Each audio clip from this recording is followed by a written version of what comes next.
ეს ახალი არ არის. ჰამასმა სინამდვილეში ღაზის სექტორის მმართველობა თვირთად და არა აქტიურად აღიქვა, რადგან მათ ჰეზბოლას მოდელი სურთ. ბოლოს და ბოლოს. ისინი იარაღის შენარჩუნებას და ისრაელთან ომის გაგრძელების შესაძლებლობას, ასევე ღაზის მოსახლეობის კონტროლს ისახავენ მიზნად. იმის გარეშე რომ იცით მათგან მოითხოვებოდეს ან იყვნენ პასუხისგებელნი ღაზის სექტორში ყოველდღიურ ცხოვრებისეულ საკითხებზე, რაც მათთვის ყველაზე იდეალური სცენარია. და ისინი ამას ომის დაწყებიდანვე ამბობენ.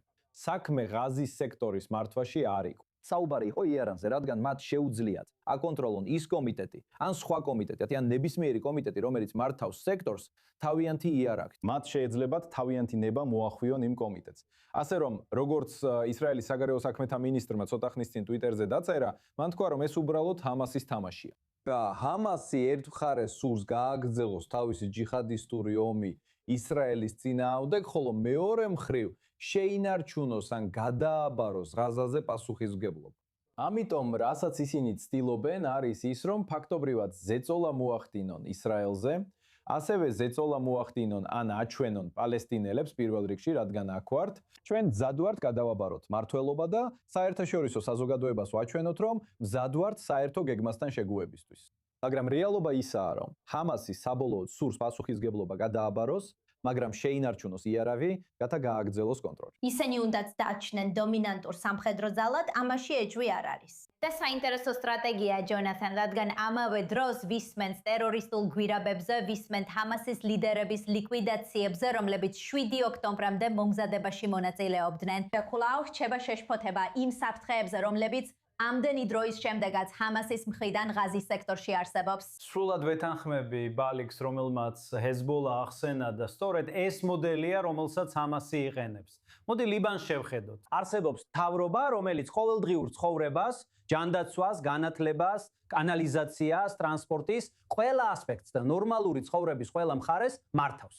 მაგრამ როცა საქმე ეხება მნიშვნელოვან გადაწყვეტილებას, რომელსაც საბოლოოდ ძალაუფლების ქები ფაქტორი, ანუ ჰეზბოლა უნდა დაამტკიცოს, საბოლოოდ ყველაფერი ჰეზბოლას სასარგებლოდ წდება. შეიძლება ახლა ეს იცვლება ისრაელსა და ლიბანს შორის ახალი მემორანდუმის საფუძველზე, უნდა დაველოდოთ და ვნახოთ.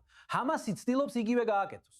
არსებობს მთავრობა, რომელიც ყოველდღიურ ცხოვრებას მართავს, მაგრამ ჰამასი სამხედრო საკითხებს დანაგებს, რადგან იარაღი მის ხელშია. თუ იარაღს აკონტროლებ, თუ იარაღს ფლობ, ფაქტობრივად ღაზის სექტორსაც აკონტროლებ. თუნდაც არსებობდეს მთავრობა, რომელსაც ტექნოკრატების ორგანოს ან სხვა სახელს უწოდებენ, თუ მათ არ აქვთ ძალა, რომ თავიანთი გადაწყვეტილებები განახორციელონ, მაშინ ეს დიდ მნიშვნელობას არ წარმოადგენს. და ხედავთ ადგილზე, რომ ერთი მხრივ ხდება გარდაქმნა ჰამასის მთავრობიდან სხვა ტექნოკრატიულ მთავრობად, მაგრამ სამხედრო ოპერაციები ადგილზე მუდმივად გრძელდება. როგორც თქვენ აღნიშნეთ, მუდმივად ხდება ინციდენტები ჰამასის მებრძოლებთან დაკავშირებით, აღმოჩენილია გვირაბები, ასე რომ ეჭვი არ არის, რომ ჰამასი გვერდზედებს ყველა სამოქალაქო ასპექტს.